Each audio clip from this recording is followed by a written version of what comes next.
Look closely at this soil. For generations, we've been told a beautiful yet exhausting lie. We've been taught that to coax abundance from the earth, a gardener must break their back. We're told to dig deep trenches, battle the clay, and sweat under a punishing sun. Every year, millions of hopeful gardeners grab a shovel, drive it into the ground, and begin the grueling ritual of turning the earth. And for what? To hunt for potatoes buried deep in the dark, risking the sickening crunch of a metal spade slicing a beautiful months-old tuber clean in half. It feels like a battle, man versus dirt. But what if the hardest part of gardening is actually the very thing ruining your harvest? What if the shovel is your enemy, not your friend? Take a look at this instead. No sweat, no aching lower back, no mud caked under your fingernails, just a hand reaching into a soft, golden blanket of loose straw, gently parting the fibers and lifting out a massive, flawless, completely dirt-free potato. It looks like a magic trick, but it is entirely real. This is the lazy method. It is an adaptation of an ancestral way of growing that flips everything you know about agriculture on its head. In this video, we are going to abandon the shovel entirely. I'm going to show you how to drop seed potatoes directly onto the ground, walk away for the summer, and return months later to lift 100 pounds of pristine potatoes out of the earth with nothing but your bare hands. If you have a small yard, bad soil, or simply don't want to spend your weekends digging trenches, this is the secret you've been waiting for. Stop fighting the earth. Let me show you how to let nature do the heavy lifting. To understand why the lazy method works so incredibly well, we first have to understand the invisible tragedy of turning the soil. When you drive a shovel into the earth and flip it over, you think you are helping. You think you are fluffing the soil for your plants. In reality, you are disrupting a complex microscopic metropolis. Beneath the surface lies a delicate, vast web of fungal networks called mycorrhizae. These microscopic threads connect to plant roots, acting as an extended highway system that brings water and vital nutrients to your crops from feet away. When you dig, you tear this highway to pieces. Worse, you wake up the monsters. Deep in the dark, millions of dormant weed seeds are sleeping peacefully, starved of light. The moment you till or dig a trench, you bring those seeds to the surface, exposing them to the sun. You didn't just plant potatoes, you just invited a million weeds to a backyard feast. But the biggest mistake is misunderstanding the potato plant itself. We think of potatoes as deep-root vegetables because they live underground, but biologically, potatoes are not roots at all. They are tubers, swollen underground stems. When a seed potato sprouts, it sends roots downward to drink water, but the actual potatoes grow upward from the main stem, above the original seed piece. When you dig a deep, suffocating hole in heavy clay, you are forcing the plant to fight upward through dense, compacted earth just to produce its yield. It's an uphill battle for the plant. By understanding that the potato naturally wants to climb, we realize we don't need to bury it in the dark depths of the earth. We just need to give it the right blanket.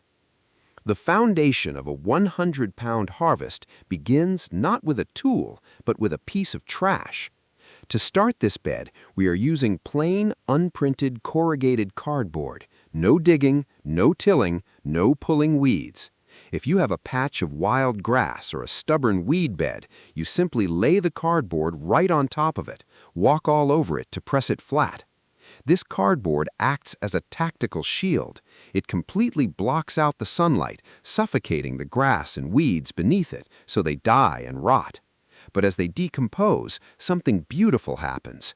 Earthworms are drawn to the damp, dark space beneath the cardboard. They arrive by the hundreds, eating the dying grass, tunneling through the dirt, and aerating the soil for you. You aren't tilling the garden, you've hired an army of earthworms to do it for you. Next come the architects of our harvest, the seed potatoes.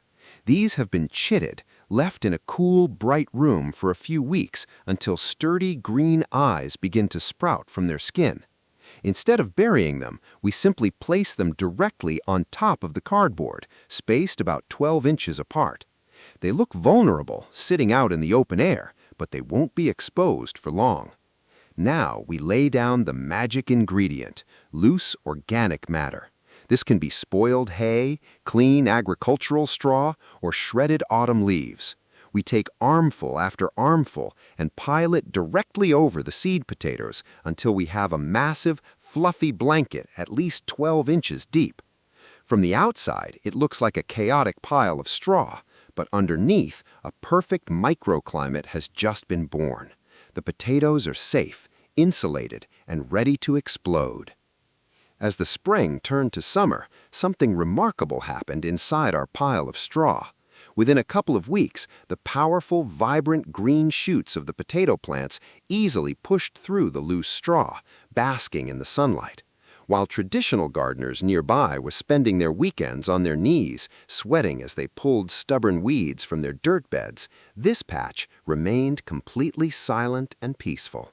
Because the straw blanket is so thick, weed seeds flying through the air can never reach the soil to take root, and any weeds trying to grow from below are trapped under the cardboard.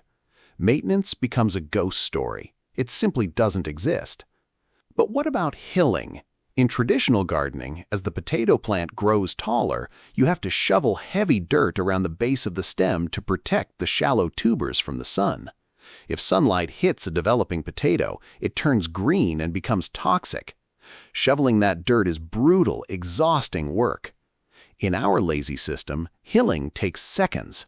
When the green stalks reach about 8 inches high, you don't grab a shovel, you grab another armful of lightweight golden straw and gently toss it around the base of the plants, covering the lower stems. It is effortless. It feels less like farming and more like tucking a blanket around a sleeping child. Best of all, this thick layer of mulch acts as a massive natural sponge.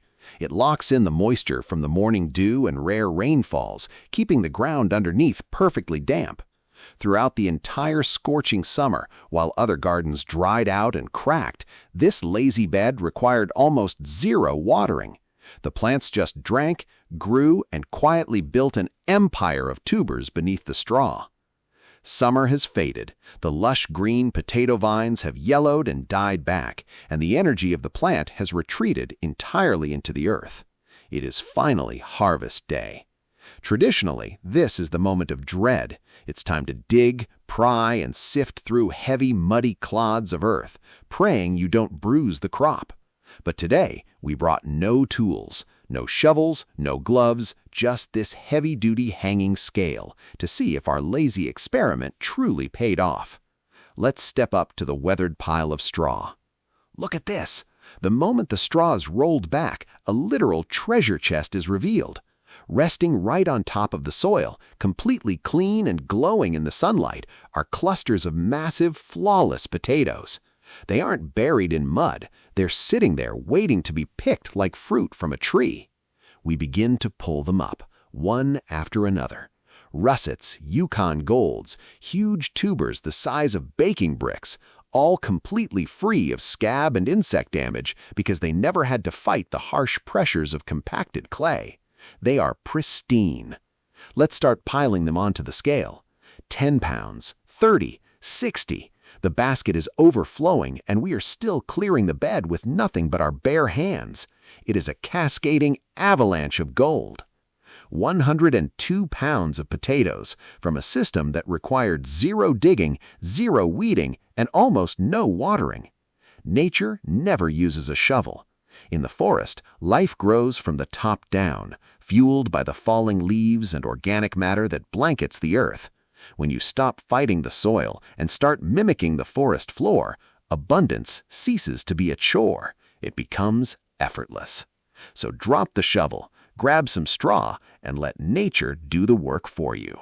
Happy gardening!